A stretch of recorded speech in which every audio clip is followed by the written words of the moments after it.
107.5 WBLS, your number one source for R&B. Miss Clinton, Secretary of State, this is your man, Steve Harvey. Hi, Steve. How you doing today? Well, I'm pretty good. I'm excited. I'm tired. I cannot be more tired than you, though. This has been an exhausting process. You know it has, my friend. But, I have to say, what you do every day, your radio show, your TV shows, your appearances, you probably, as much as anybody, have an idea what it's like out on this campaign trail day after day.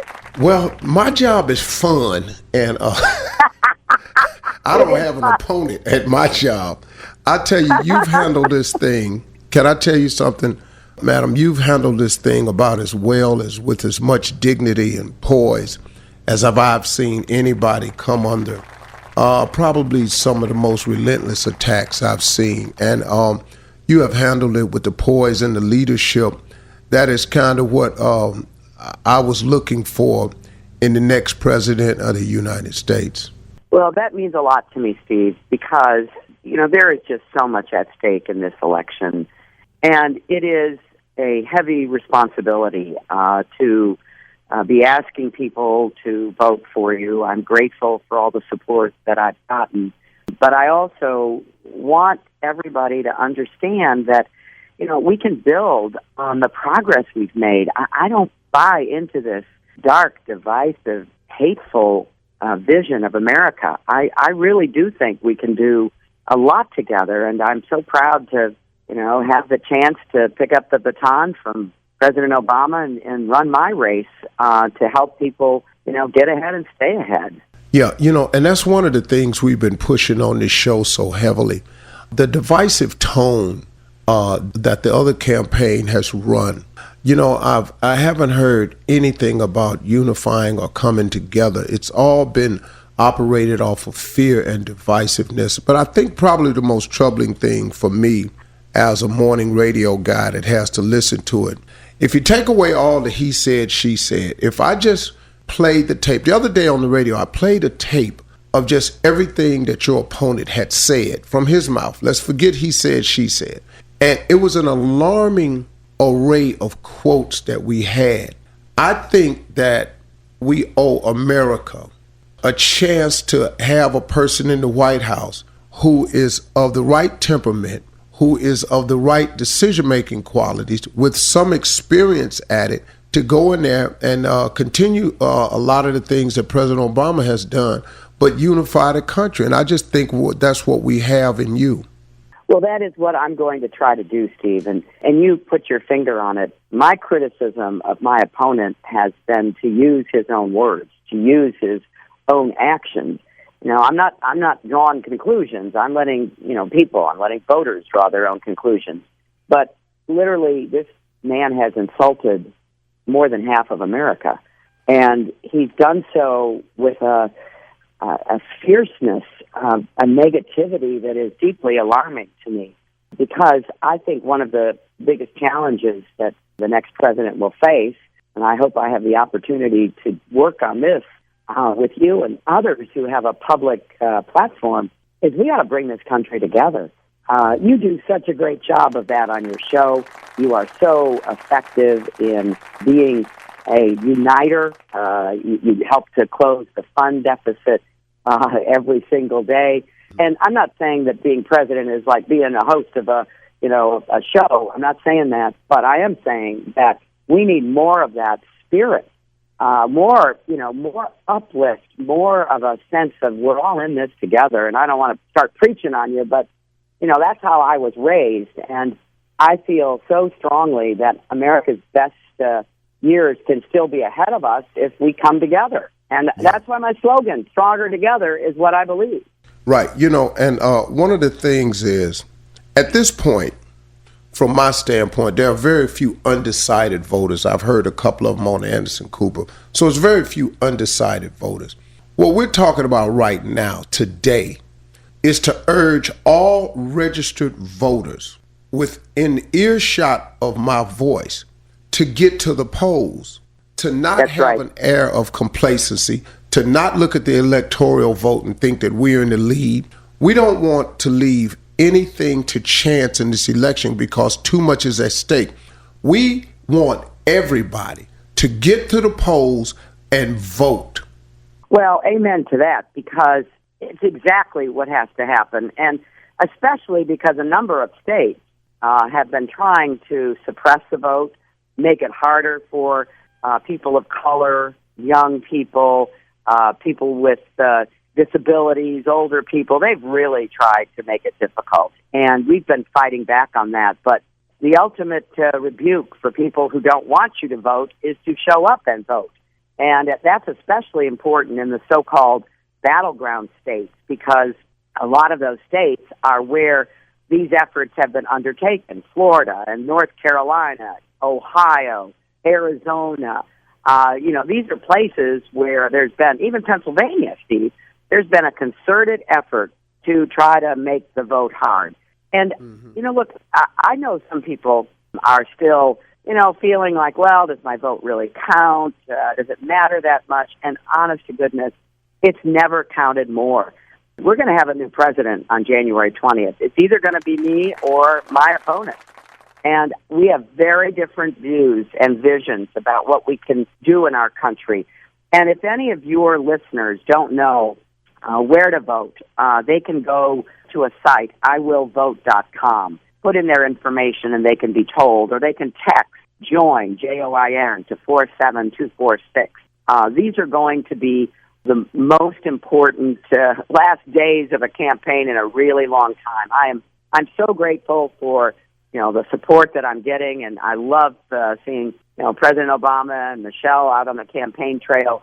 They're friends of mine, but they share my conviction that we cannot turn our country over to the people who support the kinds of hateful, divisive, bigoted views that Donald Trump has been putting forth in this campaign. Mm-hmm.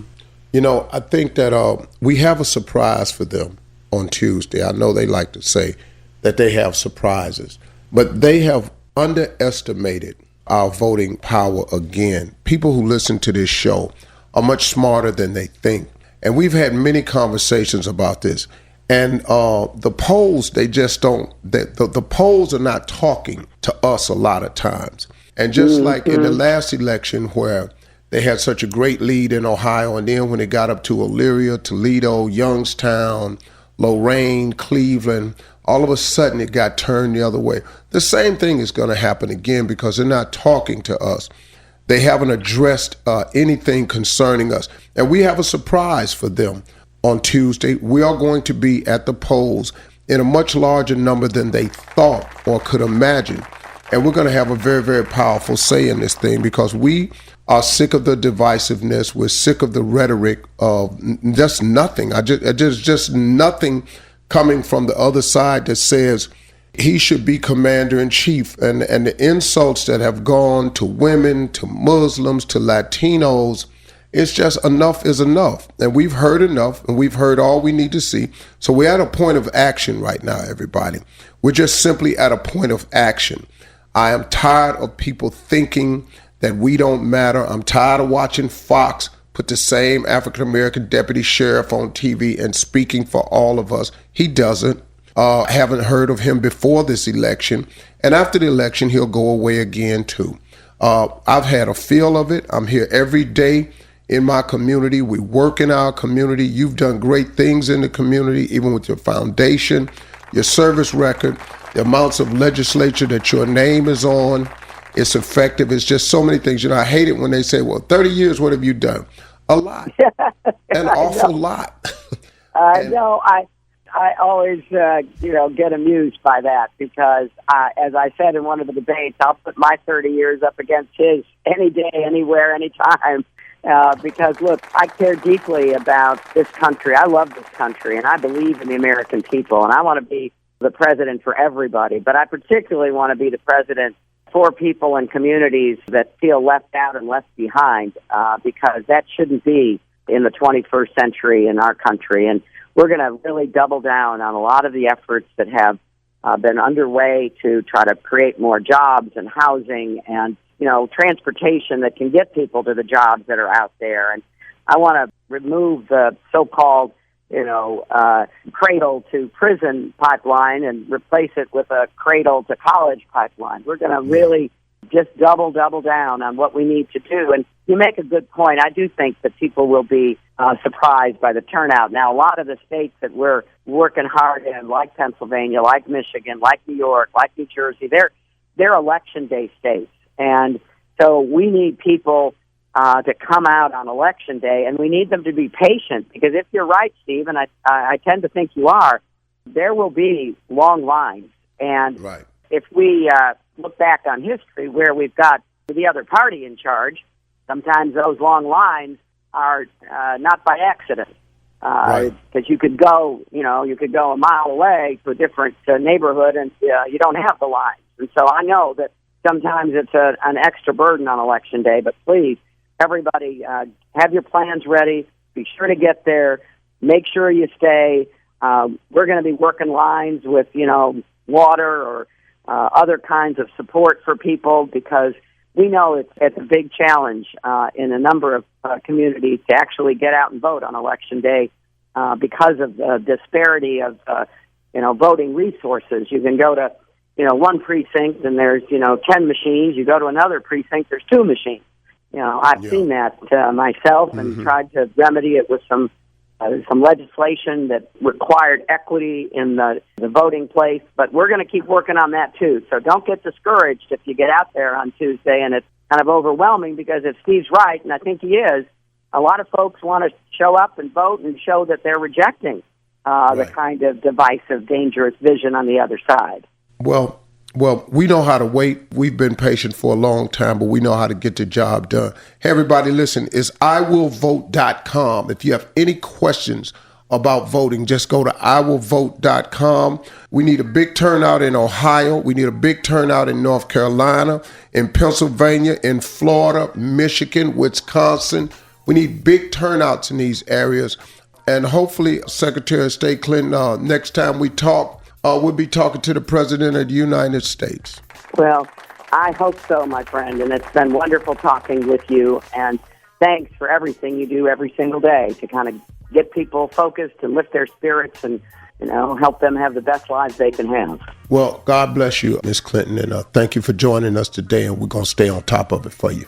Thank you, Steve. Take care now. Bye-bye. You're listening to the Steve Harvey Morning Show.